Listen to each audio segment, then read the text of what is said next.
Hello everyone. आज के इस वीडियो में मैं आप लोगों के साथ पर्सलेन और पोटुलाकास की हमें मॉनसून में कैसी केयर करनी चाहिए ताकि हमें भी इतनी बम्पर फ्लावरिंग अपने प्लांट्स में मिल सके। जैसे कि आप मेरे इन प्लांट्स में देख सकते हो कितनी ज़्यादा हैवी फ्लावरिंग हो रही है, और ना सिर्फ फ्लावरिंग अच्छे से हो रही बल्कि फ्लावर का साइज़ भी आप देख सकते हो, काफ़ी बड़े बड़े साइज़ के फ्लावर्स खिल रहे होते हैं। और मानसून में क्योंकि ये एक सेमी सेकुलेंट प्लांट होता है तो इसमें कुछ दिक्कतें आती हैं, जैसे कि आपके प्लांट्स की पत्तियाँ पीली होना शुरू हो जाती हैं। इसके साथ साथ फ्लावरिंग पे भी असर पड़ता है। ना सिर्फ फ्लावर के साइज़ छोटे से होंगे बल्कि फ्लावर्स की जो क्वांटिटी होगी वो भी कम सी हो जाती है। तो आज की वीडियो में मैं आप लोग के साथ कुछ ऐसे टिप्स शेयर करूंगी जिनको मैं अपने प्लांट्स में फॉलो करती हूँ और रिजल्ट आपके सामने है। आप देख सकते हो मेरे सभी के सभी प्लांट्स इस समय फूलों से लदे हुए हैं। तो सबसे पहला जो काम आपको करना होगा, पहली चीज़ आपको इनको बिल्कुल खुले टेरेस पे रखना है, कोई दिक्कत नहीं आएगी। सिर्फ और सिर्फ इन टिप्स को आप फॉलो करिए। सबसे पहली टिप जो आपको फॉलो करनी होगी कि इसमें से स्पेंट फ्लावर्स को आपको टाइमली रिमूव करना है। देखिए, बारिश के समय में एक्स्ट्रा प्रिकॉशन आपको लेना पड़ेगा, क्योंकि अगर स्पेंट फ्लावर्स लगे होंगे तो बीज तो बनाएंगे ही बनाएंगे। इसके साथ साथ ये काफ़ी सारे जो पेस्ट होते हैं उनको अपनी तरफ अट्रैक्ट करते हैं। तो उससे बचने के लिए इसके साथ साथ एक्स्ट्रा मॉइस्चर भी इन्हीं स्पेंट फ्लावर्स में, चूँकि जब बारिश होगी तो लंबे टाइम तक के लिए मॉइस्चर ये होल्ड करे रहते हैं। तो ऐसा आपको नहीं करना है। तो टाइमली आपको इस तरीके से स्पेंट फ्लावर्स को हटा देना है। इसके साथ साथ फ्लावर्स जो होते हैं, आपने नोटिस किया होगा कुछ फ्लावर्स पूरे खिल नहीं पाते। दिक्कत इसलिए आती है क्योंकि आप देखिएगा इस में जो बडिंग होती है वो 2 से 3 बड्स एक साथ निकलती हैं। तो अगर इसमें स्पेंट फ्लावर लगा होगा तो जो नेक्स्ट में बड खिल रही होती है उसको पूरी जगह नहीं मिल पाती, स्पेस नहीं मिल पाता है प्रॉपर खिलने के लिए। अब नेक्स्ट जो काम आपको करना होगा, इस तरीके से जंगली पोटुलाका निकल आता है जो कि पिंक कलर के छोटे छोटे से फ्लावर्स निकलते हैं, जो कि मैं आपको भी यहाँ दिखा दे रही हूँ। ये हाईली प्रोन होता है पेस्ट अटैक को लेकर, स्पेशली जो मिली बग्स होते हैं। सबसे पहले आपके इस जंगली प्लांट में लगेंगे, उसके बाद आपके मेन प्लांट में लग जाएंगे। इसके साथ साथ ये जो जंगली प्लांट्स होते हैं ये भी मॉइस्चर को बहुत ज़्यादा अपने अंदर होल्ड किए रहते हैं। इसके साथ साथ आपके प्लांट की जो सॉइल का न्यूट्रिशन बहुत ज़्यादा ले लेंगे, क्योंकि इनकी ग्रोथ बहुत जल्दी और बहुत तेज़ी से होती है। आपका मेन प्लांट जो होगा वो वीक होता जाएगा। तो इसको आपको जड़ समेत हटाना है, ऊपर से मत तोड़ दीजिएगा। अगर ऊपर से तोड़ दोगे तो फिर से इसमें जो न्यू ब्रांच होगी बहुत तेज़ी से निकलेगी।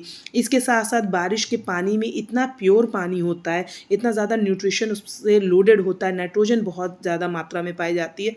तो जो आप ये देख रहे हो घास फूस बहुत तेज़ी से बढ़ती है। चूँकि इस प्लांट में गुड़ाई करना थोड़ा सा मुश्किल होता है, तो आपको हफ्ते में एक बार इस तरीके से जहाँ कहीं पे भी घास निकल रही हो तो उसको भी जड़ समेत निकालिए। ऊपर से तोड़ेंगे फ्रेंड तो क्योंकि रूट नीचे रहेगी तो फिर से जो ये घास होगी तेज़ी से बढ़ेगी। तो इस काम को आपको हफ्ते में एक बार ज़रूरी होता है करना। कोई भी आपको लग रहा है कि आपके मेन प्लांट के अलावा कोई जंगली प्लांट निकल रहे हैं, फ्रेंड बारिश के समय में जो एक्स्ट्रा जो प्लांट्स होते हैं ना वो भी लंबे टाइम तक के लिए मॉइस्चर को पत्तियों पे फिर गिरेंगे। इसकी पत्तियाँ इस तरीके की होती हैं, जो जंगली कुछ प्लांट निकल आते हैं उनकी पत्तियाँ थोड़ी सी बड़ी रहती हैं, तो उसमें और घास है उसमें भी मॉइस्चर गिरेगा। तो इससे ये होगा, मॉइस्चर रहेगा तो इससे ये रहेगा कि पेस्ट का अटैक बहुत तेज़ी से आपके प्लांट्स में हो सकता है। तो आपको इससे बचने के लिए इन सबको बिल्कुल हटा देना है।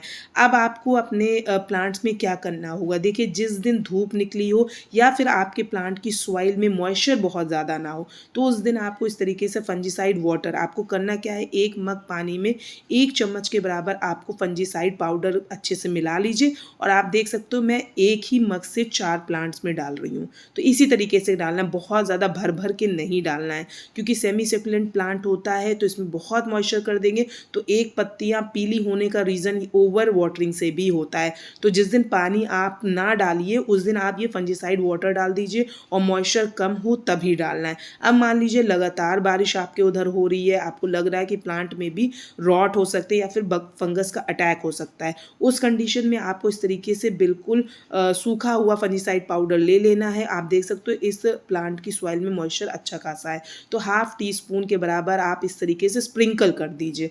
और आप देखेंगे विद इन 20 to 30 सेकेंड ये जो आपने फंजीसाइड पाउडर डाला है ये आराम से जो आपका सॉइल होगी प्लांट की वो सोख लेगा। आप यहाँ पर देख सकते हो, मैं आपको दिखा भी दे रही हूँ, आप यहाँ पे देखिए सोखना शुरू कर दिया है। तो इसमें आपको पानी डालने की ज़रूरत नहीं तो बहुत ज़्यादा ओवर और मॉइस्चर हो जाएगा।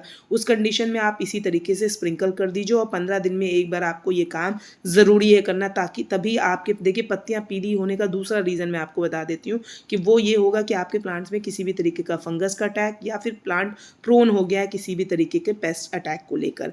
अब यहाँ पर जो आप मेरा प्लांट देख रहे हो जिसमें मैं फंजीसाइड वाटर डाल रही हूँ, ये मेरा मदर प्लांट था।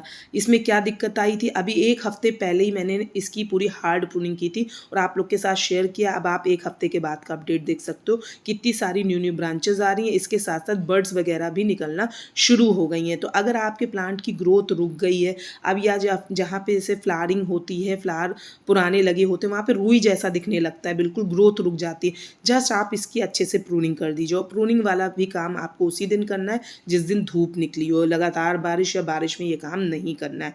अब यहाँ पर भी आप देख सकते हो जंगली जो पोर्टुलाका है वो निकल आया है, इसको भी मैं जड़ समेत निकाल दूंगी।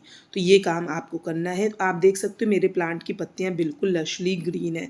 तो अगर आपको लग रहा है कि ग्रोथ रुक गई, जस्ट आप इसकी इसी तरीके से प्रूनिंग कर दीजिए और विद इन अ वीक आप देख सकते हो कितनी सारी बर्ड्स वगैरह फिर निकलना शुरू हो गई हैं। अब मॉनसून में आपको क्या काम नहीं करना है, तो अब इस समय आपको अपने प्लांट्स को बिल्कुल भी किसी भी तरीके का फर्टिलाइज़र नहीं देना है, क्योंकि इनकी जो फ्लावरिंग होगी टिल अभी इधर ही होगी, मॉनसून तक होगी। उसके बाद आपके प्लांट्स जो होंगे वो धीरे धीरे करके ख़राब होने लगेंगे। फिर आपको क्या करना होगा, इनको सेव करना होगा। आप छोटे छोटे से पॉट्स में लगा दोगे क्योंकि फ्लावरिंग भी फिर कम सी हो जाएगी। अभी आप देख रहे हो कितने अच्छे से फ्लावरिंग हो रही है। अब फर्टिलाइज़र क्यों नहीं डाला वो भी मैं आपको बता दे रही हूँ। देखिए बारिश का पानी बहुत ही ज़्यादा प्योर होता है और हर चीज़ उसमें पाई जाती है। नाइट्रोजन तो बहुत ही अच्छी खासी मात्रा में पाई जाती है। इसके साथ साथ आपकी प्लांट की सॉइल को भी ये अच्छे से, उसका पीएच लेवल भी बारिश का पानी मेंटेन करता है। अब आप अगर आप इसको फीड कर दो, सबसे पहली चीज़ जब हम इसको फीड करते हैं उसी समय जब हम इनको लगाते हैं, गोबर की खाद और नीम खली से मैंने जब लगाया था तभी मैंने इसको फीड किया था। तो गोबर की खाद जो होती है वो स्लो रिलीजिंग फर्टिलाइजर होती है और धीरे धीरे करके आपके प्लांट में न्यूट्रिशन को रिलीज करती है। तो टिल 6 महीने तक आपको इसमें कोई भी एक्सेस फर्टिलाइजर नहीं डालने की ज़रूरत है। बस आपको एक जो हम लोग जब प्रूनिंग करते हैं तो एक कैल्शियम हम दे देते हैं जो कि हम खड़िया के पानी के तौर पे देते हैं, और दूसरा हम बीच में हर महीने एक बार इसे फिटकरी का पानी दे देते हैं, जो कि अब नहीं डालना है क्योंकि बारिश का पानी जब आपके प्लांट की सॉइल का पीएच लेवल बैलेंस कर देती है, तो अगर आप एक्सेस में डाल दोगे तो वो प्लांट की सेहत पे बुरा असर कर सकता है। तो इस समय कुछ भी ये सब नहीं डालने की ज़रूरत है। कोशिश ये करिए इन प्लांट्स को आप मिट्टी के पॉट्स में लगाइए। लगातार बारिश में रखा है तो जैसे ही आप देख सकते हो मिट्टी के पॉट्स जो होते हैं वो ऑलरेडी मॉइस्चर जो होता है, एक्स्ट्रा जो मॉइस्चर होता है वो सोख लेते हैं। अब लगातार बारिश में जब आप इन प्लांट्स को रख देते हो तो पानी जो होता है, जब लगातार बारिश होती रहती है तो धीरे धीरे करके जो उससे ड्रेनेज होल से जो एक्सेस वाटर होता है वो धीरे धीरे करके निकलता है।